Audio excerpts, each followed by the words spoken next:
So we're in another episode of Invincible, season 2, episode 6. Um, I made a video saying why Invincible is not talked about, season 2, and I got a lot of mixed reactions, but mostly it's been positive. But the people are asking, people are talking about it. Nobody's talking about it. You got X-Men 97, people are talking about that. You got movies coming out now. It's not to talk about. They messed up the schedule. That's all they did. Now, when I'm saying that, it's not a knock to Invincible. It's just their scheduling has been piss poor. They should have handled the scheduling a whole lot better. They should have released all these episodes all at once, and we wouldn't have this problem.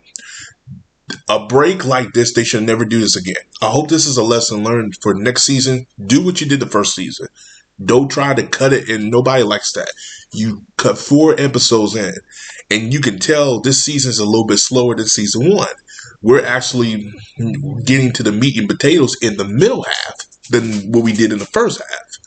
But again, the lack of Omni-Man has really hurt the show because Omni-Man is as popular as Mark. I know the story. I know the stories about Mark Grayson, aka Invincible, but we all know Omni-Man was the highlight of season 1. He really kept the show going because you had Omni-Man story and Invincible story going on. This one, you just have Invincible story, and as much as I like Mark, there needs to be a better balance. And the Guardians of the Globe are not that interesting either this season either. I thought this season was going to focus a lot more on Eve and Invincible, but they really didn't do that. They focused more on Invincible than Eve, and hopefully next season they can work it out. But all things are leading to a la Mark and Eve, more of a closer relationship, because if you read the comic, you know those two end up together. Anyway, let's talk about this episode here. This was another... The first half was good, because the Invincible and the Guardians of the Globe in space finished their mission. They came back on Earth.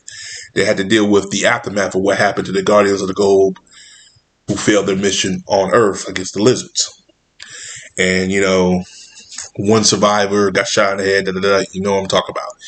And, if you saw the episode, you saw what happened after that. And for the middle part, we get a lot of Invincible with quote unquote with Amber, and he's trying to deal with the fact that maybe it's best for me to break up with Amber.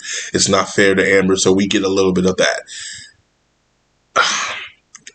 I don't hate their relationship, but their relationship compared to the comic is totally different. At least in the comic, Amber had a little bit more pizzazz and a little bit more to go for. This one, not so much.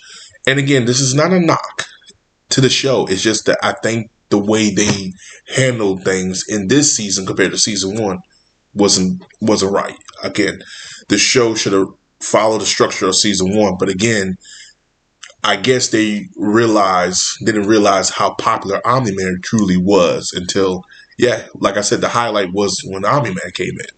And some people will disagree with me, and that's personally fine. You have your right to your opinion, but you cannot say the hype for season 1 is as high as it is for season 2. It's not. There's no debating me on that. You can't. You can tell. Like, you can probably look at the search engine and see that nobody's talking about Invincible, and that's that's all of Amazon and their scheduling. Hopefully, like I said, they learn from it.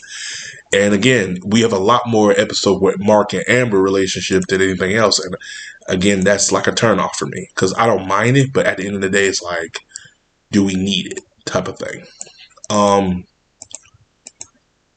Do I think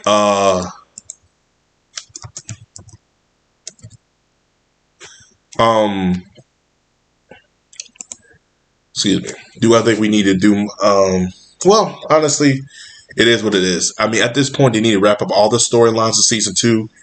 Don't leave nothing unturned, nothing unfinished. Get it done. We do get a little bit of a more of a progression story with with Alan, the alien. He comes to Earth, and Alan got a little bit bigger and stronger, and He comes to Earth, tell Mark that we need him for the I guess the Viltum Empire, the collision against the collision, and you get to see Mark like, yo, I'm tired, which is true. Mark's been in space twice, so he's like he wants a break. He's, hey, if you need me, I got you.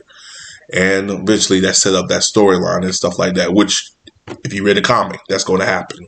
That's the best part. Like literally when they take on the Viltrum Empire, that is the best part.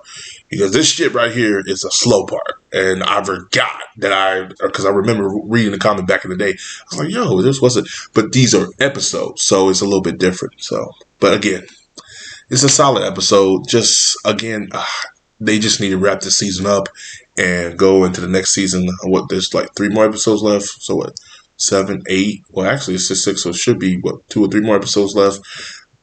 Somebody said, "Oh, I hope they have 10." I hope they're done. I hope they only have 2 episodes and wrap this shit up because I'm over this. Not saying it sucked, but I'm just kind of over this season. You know what I'm saying? But as always, guys, like, subscribe. Peace, have a Johnson day. You comment below. Let me know, did you enjoy Invincible episode 6? All right, peace.